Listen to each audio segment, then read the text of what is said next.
Muchas veces se les conoce como inquietos, rebeldes, distraídos o hiperactivos. Es fácil que nuestra paciencia se agote con ellos y en nuestra desesperación pensamos que la única solución son los castigos. Pero, ¿nos hemos preguntado qué pasa dentro de un niño que le cuesta trabajo estar quieto o concentrarse en una sola tarea? ¿Podrá ser un simple capricho o quizá un padecimiento más grave? El síndrome de déficit de atención afecta al 8% de la población infantil. Se le describe como la alteración neuropsiquiátrica más común a nivel mundial entre los niños y se hace manifiesto cuando los chicos cambian frecuentemente de una actividad a otra, dando la impresión de perder la atención en una tarea porque pasan a entretenerse en otra. Este trastorno llega a afectar tanto el rendimiento escolar como los aspectos conductuales, emocionales y sociales de adolescentes y niños.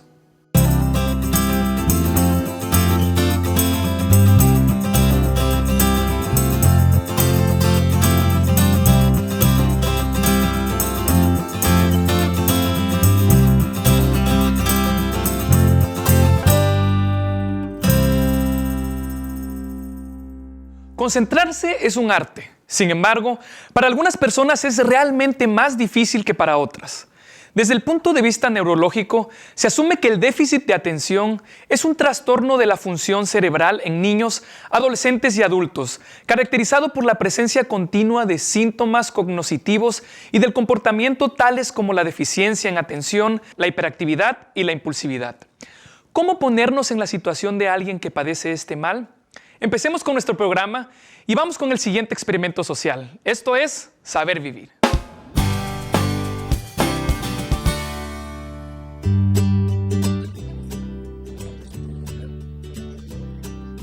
Jacqueline, ¿tú sabes qué es el déficit de atención? No.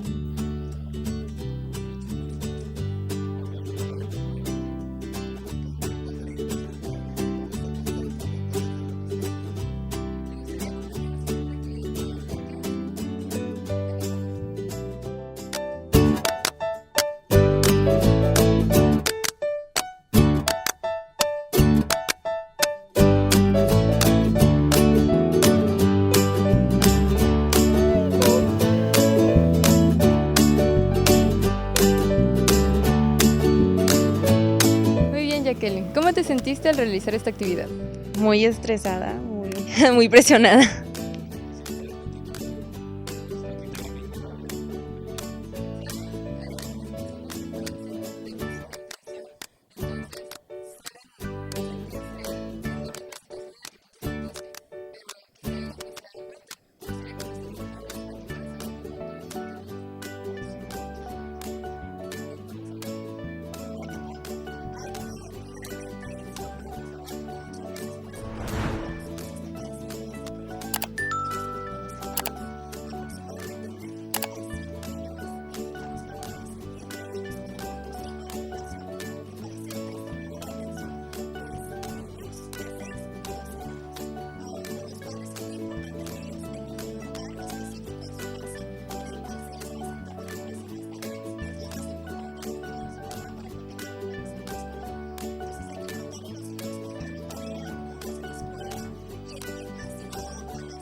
El tratamiento para mejorar la salud de una persona con déficit de atención requiere de un trabajo colaborativo y multidisciplinario.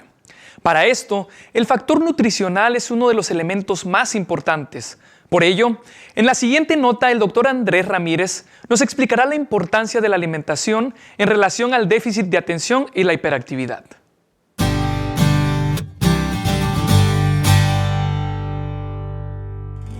Se ha comprobado que hay ciertos químicos que vienen en las comidas. Por ejemplo, hay uno que se llama la tartracina. Es un colorante que da todo lo que es amarillo, da ese colorante. Hay otros que se llama glutamato monosódico y la alta fructosa. Entonces se ha comprobado que cuando uno come un alimento con tartracina y glutamato monosódico, las neuronas que están conectadas se van desconectando. Los niños no aprenden, no atienden, no se concentran. Requiere mucho apoyo extraarticular porque esos químicos, se ha comprobado, afectan las neuronas del cerebro y las van desconectando.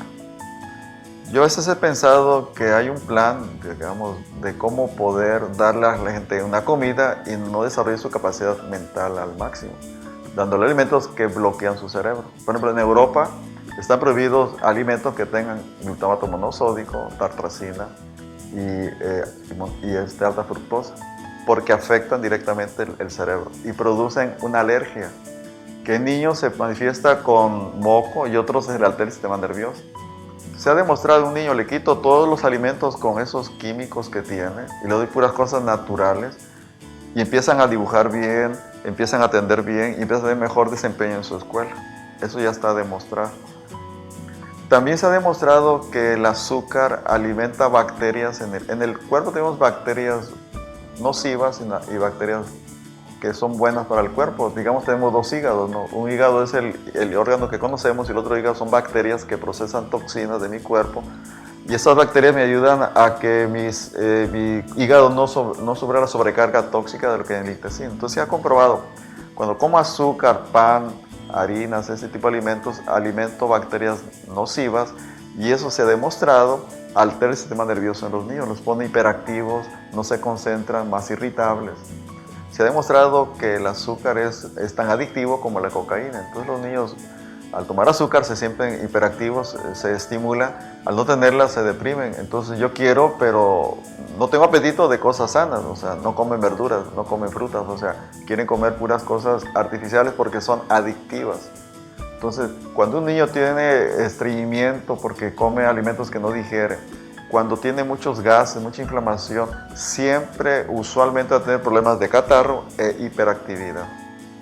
Entonces, cuando a un niño le quito todos esos alimentos, sobre todo los productos lácteos, todo lo que tiene trigo, sobre todo hay niños alérgicos al trigo. Entonces, con eso le ayudo a que su flora y le doy bacilos, hay lactobacilos, hay probióticos. Le doy omega 3 y le restablezco la flora intestinal del intestino. Ese problema de déficit de atención se puede quitar. Claro que no es genético. O sea, eso es generado básicamente por la alimentación que se tiene durante el embarazo y después del niño cuando nace. Número uno, lo que debe evitar es todo lo que es artificial. O sea, nada de lo que venden en los supermercados. Todo natural, como hacía la gente antes, que compraba sus frijoles, compraba el arroz, compraba cosas y lo preparaba. No lo que venden enlatado, procesado, precocido, o sea, yo lo hago. O sea, eso es bien importante.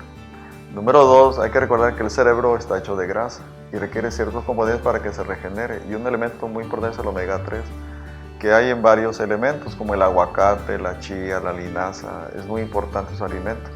También es muy importante en un hiperactivo quitarle, sobre todo la leche, es bien importante. Sobre todo hay niños que son alérgicos al gluten.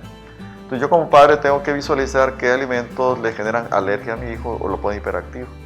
Entonces es muy importante eso. Por eso no se hereda. O sea, se heredan las condiciones que lo propician, pero no la enfermedad en sí. Y por eso es curable 100%. Muchísimas gracias por continuar con nosotros.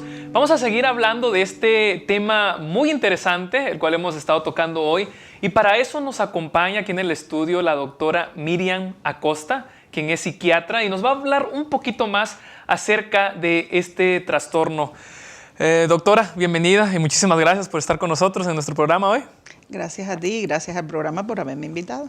Doctora, quisiera comenzar preguntándole, ¿qué es el trastorno de déficit de atención e hiperactividad, o TDAH como muchos lo conocen, y quiénes lo pueden padecer? ¿En qué consiste? Bueno, generalmente es un trastorno que se diagnostica antes de los 7 años, más o menos antes de los 7 años, pero que desde que el niño tiene 1, 2, 3 años, ya uno se da cuenta de que es así. Es un trastorno generalmente de la infancia, pero que la persona lo puede padecer hasta que se muera. Que tiene que ver mucho el grado de gravedad con el tratamiento que se le ponga a muy temprana infancia. Generalmente el trastorno por déficit de atención e hiperactividad no tiene nada que ver con que las familias sean disfuncionales o que es porque la familia no atiende al chiquito. Generalmente cuando uno le da un diagnóstico de esto a la gente dice, pero es que nosotros lo atendemos bien. No tiene que ver con eso. Tiene que ver con un problema de maduración del sistema nervioso central. O sea, generalmente el cerebro se madura hasta después de los 20 años más o menos.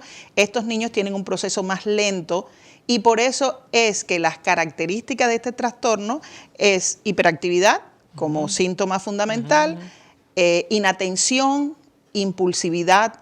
Esos son, vamos a decir, esa es una de las tríadas más importantes del síntoma.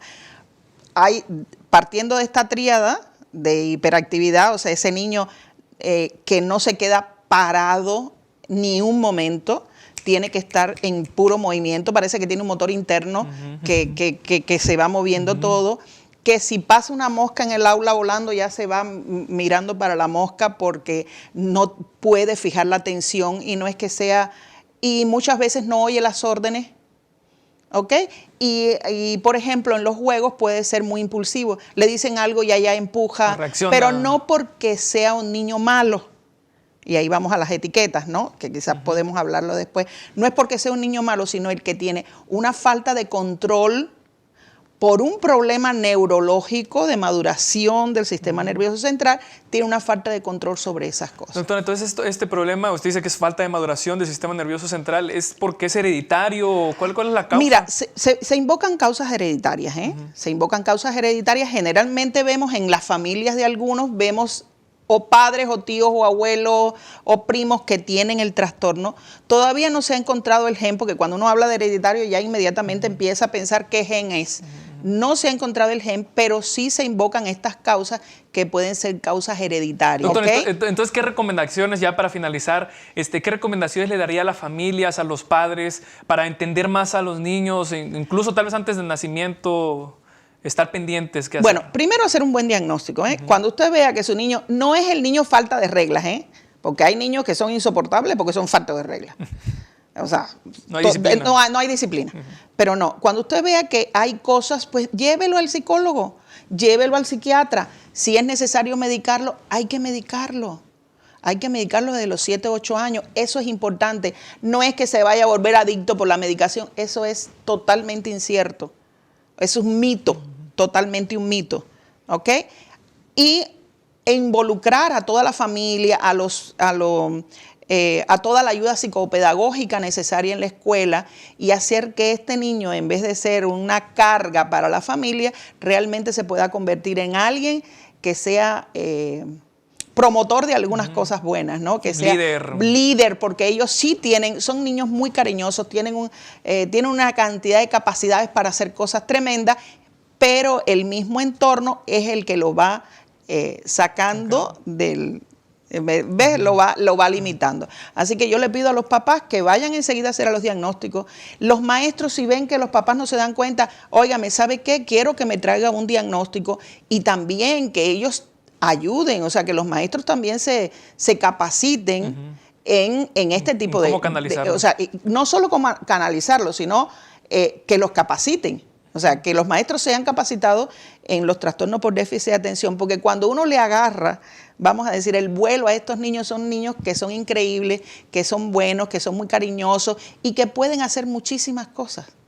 O sea, son niños bien entrenados, pueden ser niños líderes. Doctora, pues muchísimas gracias por haber estado con nosotros y por a habernos dado toda esta bonita información. Y a ustedes les invitamos a que sigan con nosotros y podamos aprender todos estos consejos juntos y así poder saber vivir.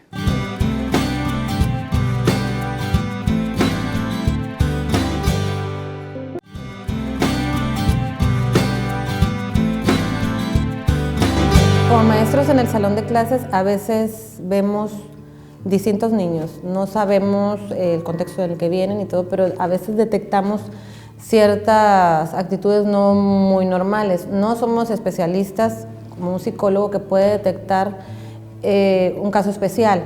Si de pronto notamos que hay un niño que se distrae mucho, que no termina sus trabajos, que de pronto tú estás en la clase y alguien tiene un papelito y él ya se volteó o está mirando otra parte menos atendiendo a la clase, siempre sugerimos al papá, no decimos el niño tiene un déficit de atención o su niño tiene trastorno de hiperactividad o algo así. No podríamos porque no tenemos la autoridad, pero sí le pedimos al padre que vaya con una persona especialista, en este caso un psicólogo, se haga un diagnóstico, le apliquen las pruebas necesarias para descartar, en el caso de que sea un problema de indisciplina simplemente porque en casa no hay una rutina, el niño está acostumbrado a hacer lo que quiere, o es un problema real con un origen neuronal o psicológico, dependiendo, y entonces con base en lo que un psicólogo nos dice a nosotros como maestros, nosotros ya podríamos trabajar con ese niño. No tenemos experiencia en la escuela normal, la formación que uno recibe como maestro, no hay una clase, vemos cosas muy generales, así que uno como maestro tiene que meterse a investigar. En el caso de que ya nos llegue, sabe que este niño sí tiene ese problema, tiene déficit de atención, tiene trastorno de hiperactividad, y el psicólogo entonces nos envía algunas recomendaciones. Entonces, son detalles que si tú como maestro no te pones a observar, no dices, el papá no se entera y entonces el niño se va así primero, segundo, tercero y entonces llega con lagunas súper grandes de conocimiento a sexto año y a veces es más difícil ya trabajar con un niño que trae mucho rezago y con ese problema de atención.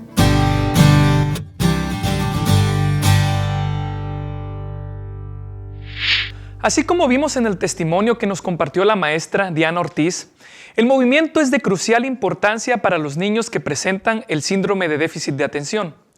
Y entonces, ¿cómo ayudarlos en este sentido? ¿Qué tipo de ejercicios incluir en nuestras rutinas con ellos? A continuación, la licenciada Ana Silvia Martínez va a darnos algunas recomendaciones importantes al respecto.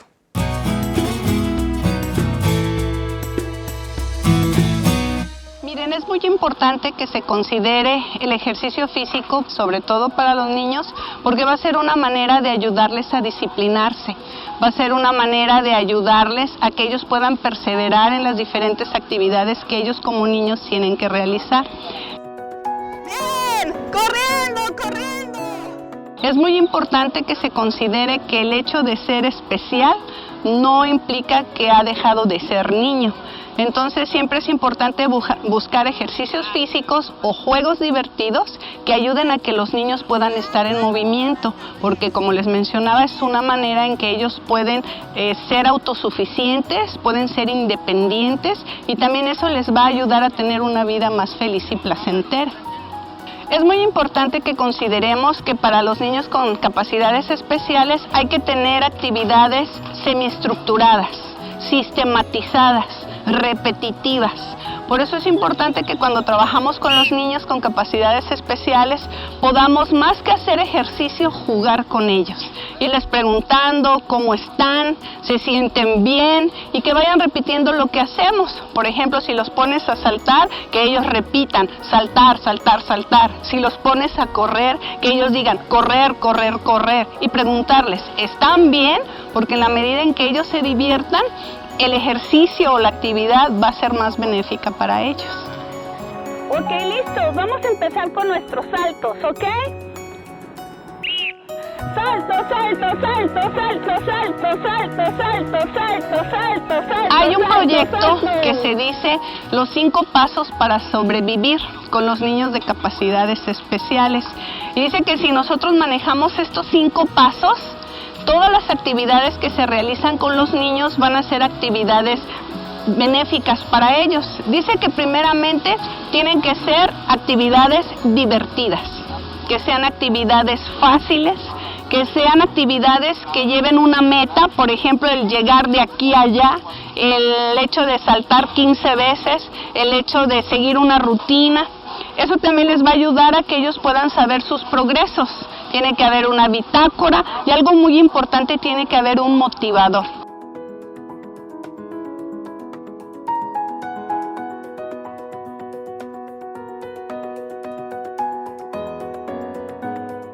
Para los niños con educación especial, al igual que con los niños que no son especiales, tiene que haber un motivador, a lo mejor una calcomanía para premiar que llegaron, que hicieron sus 20 saltos.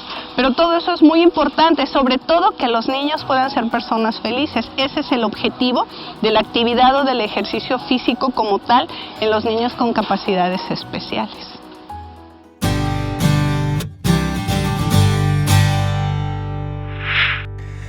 La psicología juega un papel muy importante en nuestra sociedad para el tratamiento de diferentes trastornos. Hoy estamos hablando del déficit de atención y la licenciada Lorena Peñalosa nos va a platicar y compartir información acerca de esto. Ella es psicóloga clínica y también tiene una especialidad en gestión clínica y salud mental. Licenciada, muchísimas gracias por haber aceptado la invitación aquí a Saber Vivir. Un gusto estar con ustedes. ¿Cuál es su papel, licenciada, como psicóloga en la intervención con las personas que tienen este trastorno de déficit de atención? La intervención de un psicólogo primero es evaluar, diagnosticar. Nosotros solo somos los que realizamos las pruebas necesarias para poder tener el diagnóstico real de que hay un trastorno de déficit de atención. También estamos para orientar, para psicoeducar a la familia, porque esto es algo que es familia y escuela y especialistas en el área, ¿no? ¿Qué aspectos se evalúan en los niños, por ejemplo, para decir, este niño tiene déficit de atención? Bueno, evaluamos la intensidad y la frecuencia de eso que llaman, que es inatención, ¿no? Tenemos que ver realmente, aplicar pruebas que tengan que ver con el aprendizaje, cómo se desarrolla en la escuela, cuánto le cuesta concentrarse, cuánto le cuesta prestar atención. Y esas pruebas, al calificarlas, nos van a dar algún resultado que de allí vamos a ver si en realidad el niño tiene déficit de atención. ¿Hay niveles, licenciada, de déficit de atención? No hay niveles. Lo que hay es, por ejemplo, hay déficit de atención con hiperactividad o hay déficit de atención enmarcado en la impulsividad. También hay déficit de atención donde está la hiperactividad y la impulsividad. Eso tiene que ver con las funciones del niño. Esas son las diferencias. ¿Y qué resultados usted ha visto? ¿Si es revertible, si es curable? Tenemos adultos hiperactivos y adultos con déficit de atención. Lo que nosotros tratamos de hacer es ayudar a la funcionalidad del niño o del adulto. ¿Qué es esto de la funcionalidad? Es que él se pueda desenvolver de manera más funcional en sus actividades. No podemos decir que hay una curación como tal. Lo que ayudamos es que la parte negativa que normalmente calificamos en el déficit de atención se disminuya y el niño puede enfrentar sus actividades con normalidad. ¿Usted también evalúa a la familia, a los padres en este caso, y cómo involucra a la familia en este tratamiento? Es muy importante la familia en el déficit de atención. Muchas veces, cuando nosotros vamos a evaluar al niño, primero tenemos que hacer una entrevista con la familia. Una entrevista a veces hasta con la maestra, porque a veces lo que ellos comentan que hace el niño no es debido a un déficit de atención como tal, sino a la dinámica disfuncional de la familia. Y como un niño normalmente no está en la madurez necesaria para responder a esos desafíos disfuncionales de la familia, pues a veces se nota en este déficit de atención o en la hiperactividad.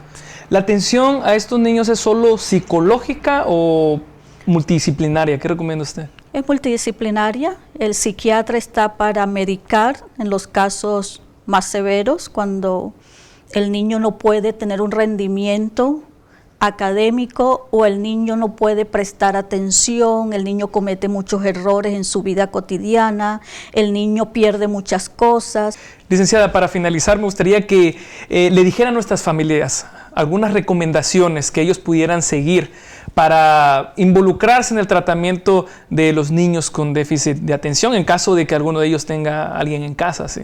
Primero, no tomar livianamente lo que las maestras le dicen, ¿no?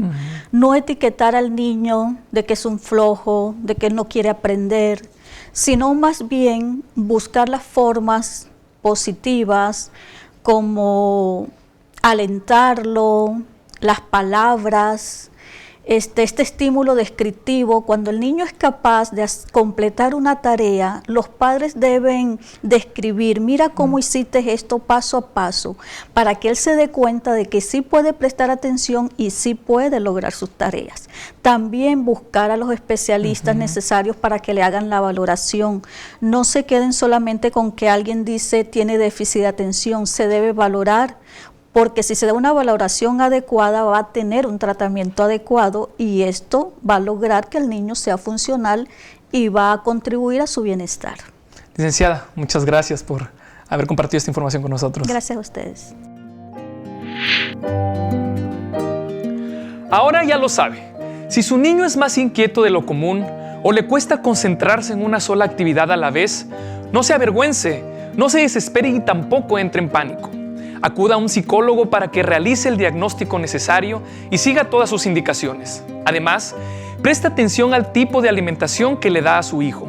Reduzca la cantidad de azúcares en sus comidas y en su lugar, suministrele más verduras y frutas.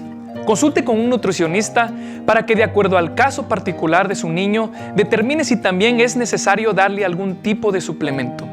Sigue estos consejos y recuerda que para todos lo más importante es saber vivir.